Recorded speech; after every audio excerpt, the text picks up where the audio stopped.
2 years ago, someone I was really close to took his own life. He was staying with his mom at the time. From my understanding, she had found him, much to her horror, hanging from the ceiling fan in his bedroom.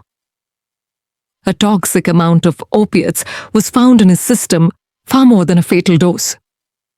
That part didn't surprise me. We both frequently did heroin together in the past. And I'm the only one who left that life behind. Both me and his mom tried to help him recover too, but he never changed. Some people never do. So I cut him out of my life and moved on. And before you say I'm a shitty friend, let me just say I tried so hard to help him. I gave him money, which was stupid in hindsight, tried to convince him to go to rehab, and even let him stay with me for a while when his mom kicked him out after she found him passed out with a needle in his arm. I probably shouldn't have let him move in because things got really bad between us after that. Not only would he never pay rent, eat all my food, steal money from me, bring his sketchy friends around without asking, totally trash the place, or refuse to get a job. He also started getting really hostile towards me. He had a way of constantly putting his problems on me and never took accountability. Everything was always my fault somehow, as if he wasn't the one who introduced me to drugs in the first place. I mean, we went way back, all the way to middle school. The first time I smoked pot was in high school with him. The first time I snorted OxyContin, you guessed it, was with him. He had always been a terrible influence on me. It was only a matter of time before our habits became rampant and uncontrollable, and he was always there to push me into trying something new. It took me way too long to wake up and realize I was better off without him. Things reached a boiling point when I came back to my place just to find him in my living room, smoking black tar with 3 other people. I was livid and immediately lost my shit. He knew that I was clean and wanted nothing to do with any of it, but he didn't care. I told everyone to get the fuck out or I would make them, and he started getting in my face about it. So I kicked his ass and kicked him to the curb, told him he could come back the next day and find all his belongings outside the front door. Honestly, I still don't regret it. That was the last I saw of him. I'd be lying if I said I didn't feel some sense of guilt. But you can only do so much for somebody before you start sinking with them. Everything I did for him, and he just spat in my face for it. It still pisses me off how ungrateful and self-centered he was. I found out from his mom a year later that he was dead. She called me on the phone, and that was a really bittersweet conversation. I always liked his mother. She's really kind, and probably had to put up with so much more than I had to. Still, there was a melancholic connection we shared in someone close to us both passing away. There weren't any tears or words of remorse, only apathy and facts. Almost like she knew this was bound to happen eventually. Phil's dead, John, is all she put out. Oh, okay, is all I could respond with. When he crosses my mind, I'm reminded of one of the last positive memories we shared before our relationship turned sour. We were at our usual smoke spot we like to hike to in the woods, talking about making a badass rock band together. It bothers me sometimes what could have been with us. We could have been friends to the end.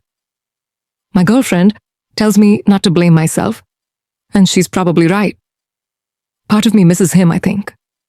Or maybe I just miss the person I knew before he fell off. Still, life goes on. I got home late tonight, another long day at work. I noticed something when I glanced at my front door. There were light scratches, some near the handle and some near the bottom of the door. I lived in a somewhat rural area with my girlfriend. Not totally in the middle of nowhere, but there was a decent amount of space between houses that was covered by thick forest. Halfway between rural and suburban, my house had fallen victim to a brown bear trying to get in through the garage door before. So, I shrugged it off as strange but inconsequential. I hadn't thought that something else might have been trying to break in. Obviously, whatever attempted this didn't succeed, so it didn't matter. Feeling thoroughly annoyed that I would have to cover that up, I walked through the door, closed it behind me, and locked up. The second I set my keys on the rack, I heard an inconsistent knocking. It went knock, half second, knock, knock, 1 second, knock, 1 second, knock, knock, knock. Looking through the peephole, there was nothing there. So I checked my Ring app, still nothing. I thought it was weird, but maybe I was just hearing things. I settled in and went to make myself dinner. My girlfriend wasn't home tonight, so I was cooking some pasta by myself when the same knocking rhythm happened again. But this time, on my kitchen window, the blinds covered what I would have been able to see on the other side. I was agitated and threw the curtains open to peer through. There was still nothing there. I wasn't interested in whatever game someone was trying to play with me. I had a long day at work, and I was exhausted, so I was already in a bad mood. I went out the kitchen door and shouted, "Whoever's doing that, fuck off. If you want to try me, I got my gun right here." No response. The area was silent, save for the usual sounds that encompass the woods around my house. I went back inside, locking the door, and nothing else happened. I ate dinner, watched some TV, and fucked around on my phone. That's when I saw a notification pop up on my phone. It was from him. Hey, weird, I thought.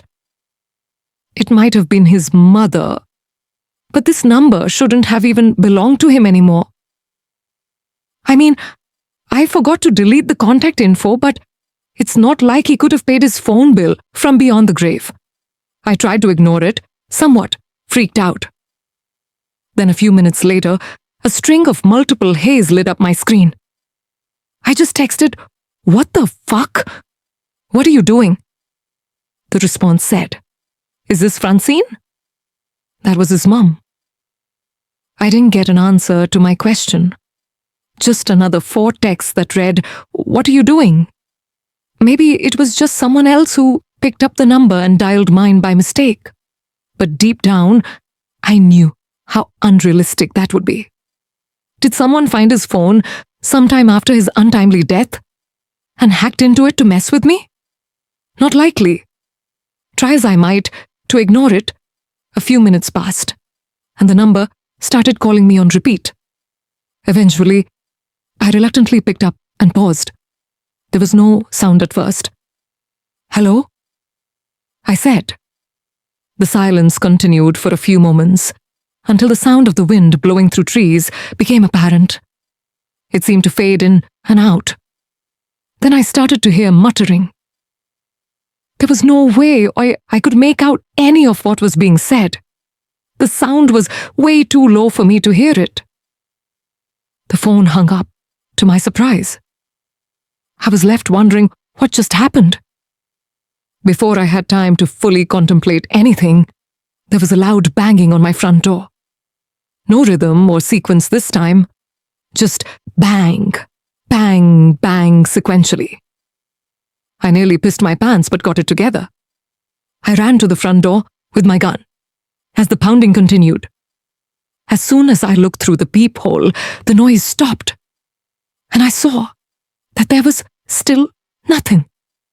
That's when the creaking of my kitchen door gripped me in a fear I had never known before. I slowly turned to look, and it was wide open. I went into panic mode. I ran into my room with my gun and locked the door. Having some protection made me feel a little safer at least. But a dreaded thought creeped into my mind. What if my gun doesn't make a difference? My phone buzzed again. What are you doing? 3 more times. Then another buzz. It was a picture this time. It was in the middle of a forest, pointing upwards as the sun was fading into the night sky. My phone buzzed again. Open the door, John was texted 15 times. I was panicking. The only thing I could think of was to call the police. 911. What's your emergency? Said the person on the other line. Please help me. There's somebody in my house. I was interrupted. What are you doing? What are you doing? What are you doing? My blood ran cold. I was so sure that I called 911. But when I looked down at my phone, it said his name. Open the door, John. Open the door, John. Open the door, John.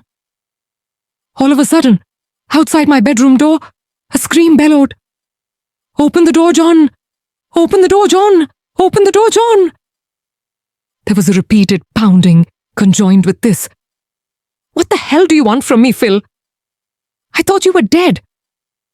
I yelled in response, but received no answer. Everything fell silent, broken by the sound of my phone buzzing again. You're not alone. The silence continued for a brief time until the rhythmic knocking made a return. It started happening consistently every few minutes. A few times throughout the knocking, he or it made a single blow to the door so heavy that I was sure the hinges would come off. An unnatural and unhuman scream emitted while my locked door rattled back and forth. This high-pitched screech went on for roughly 8 minutes. No pause for breath or sense of strain. Just continuous, ear-piercing, frantic screaming. Whatever is on the other side of my bedroom door is not human. It's not my old friend that I parted ways with. It's something else. Or maybe it is him. Maybe he came here to get back at me for abandoning him in his time of need. He sent me another text. I am so scared. 3 times.